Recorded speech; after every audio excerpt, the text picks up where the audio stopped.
Cheltenham Festival 2026 top jockey. Today I'm joined with Joe Norris from Get Your Tips Out.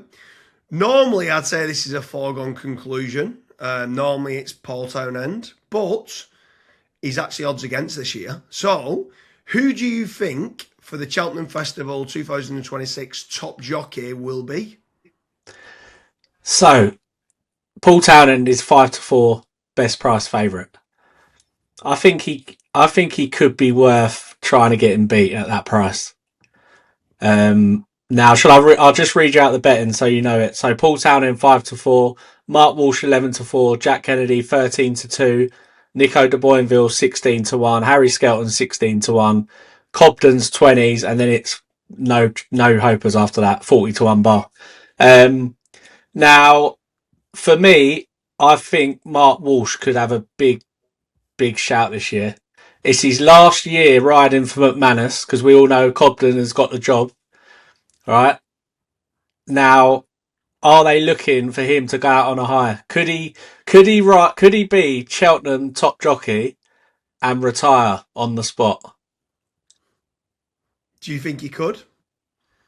At 11-4, I think that is the value against Townend. They both rode. Do you not think odds against though for Townend is value? Normally he's 1-3, 1-4.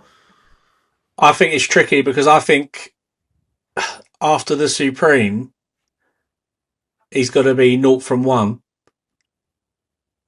And then, whoever's rode the winner is going to come in big time in price. Normally with Townend, you're backing the 5-4 thinking, right, he's going to nail the Supreme and he's going to be 1-2 after one race.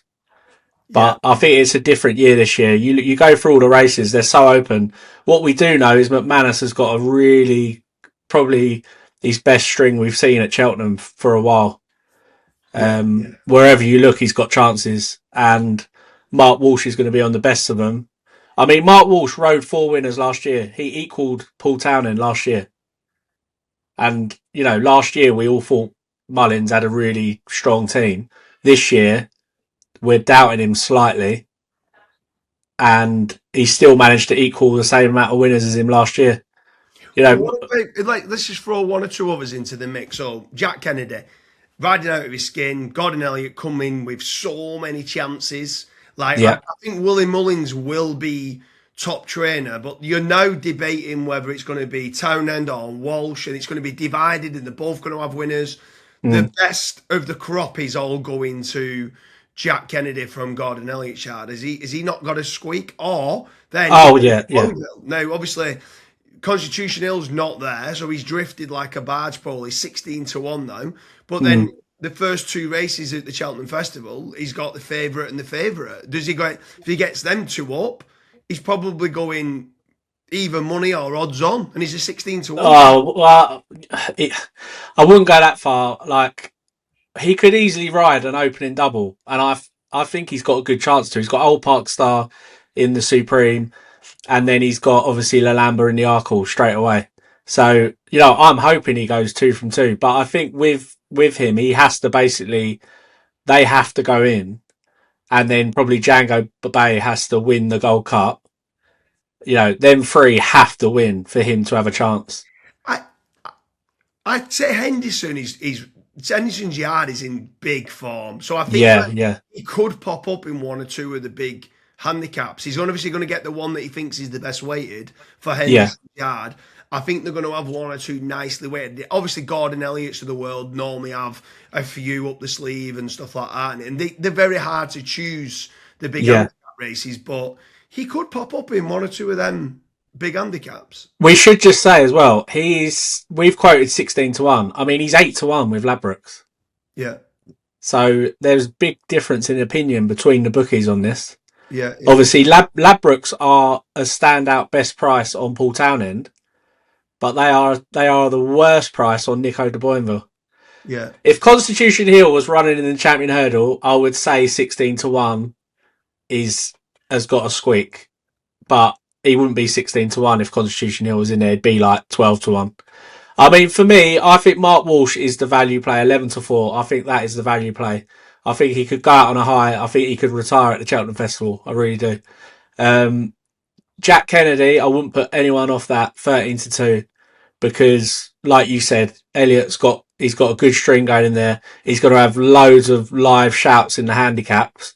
I mean, you need probably 4 winners to win this, so it's very thin lines between, you know, third or fourth or winning it. Like, Which then makes Jack Kennedy a great shout because he's guaranteed one winner in TUPU. Or anyone who's watching this, check out my nap of the meeting. Obviously, it's TUPU, so he's won that.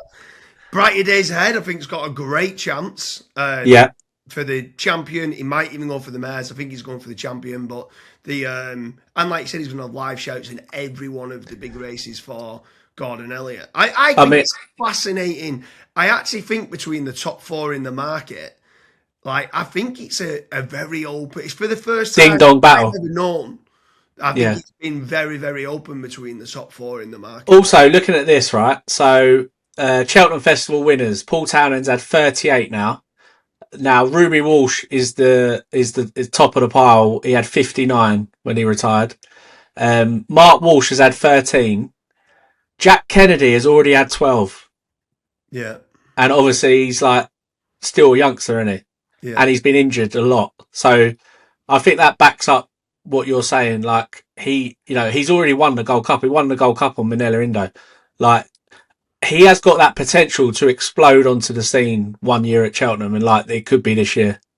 Yeah, for sure. And he's riding out of his skin. I just think it's a fascinating betting market this year. Normally it's Mullins and Townend, but I think the top jockey one this year, I think it could have a bit of a surprise. But it's just seeing which one.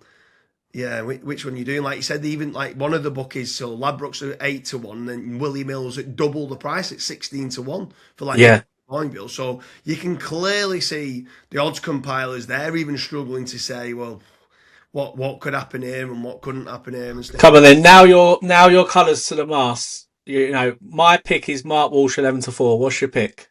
I'm going with Jack Kennedy.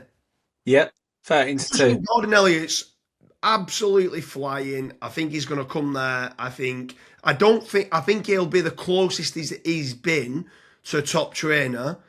Yeah. Because normally Willie Mullins is running away from it. I think Willie Mullins wins it, but I don't think he runs away with it this year just as much as he normally does.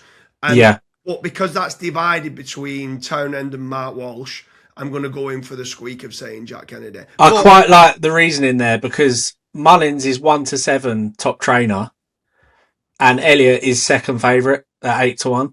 Yeah. So on that basis, Jack Kennedy is too big, isn't he? At 13-2. Exactly. That's exactly what I'm saying. Like, I don't fancy Gordon Elliott at 8-1, but I really fancy Jack Kennedy at 13-2. Yeah. Yeah. Because Mark Walsh and because Townend have been split up, and I think they both might get 3 winners each, and I think Jack Kennedy comes along, wins 4 or 5. But I think Willie Mullins will have more winners than what Jack Kennedy will have, if you get what I mean. So it's like, I think. Do you know the other market we should probably make people aware of is top jockey without Townend? You can actually bet on that. Yeah. So Mark Walsh would be 5-4 favourite for that. Yeah. And Jack Kennedy would be 7-2 second favourite. Yeah. I think that's a great bet. The only issue is Mark Walsh has got a great book of rides.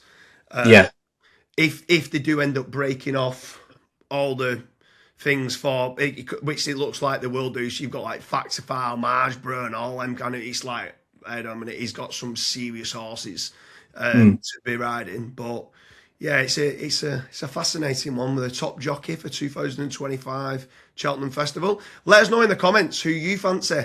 Is there any others? Are we just completely disregarded Cobden and a few others that's out there?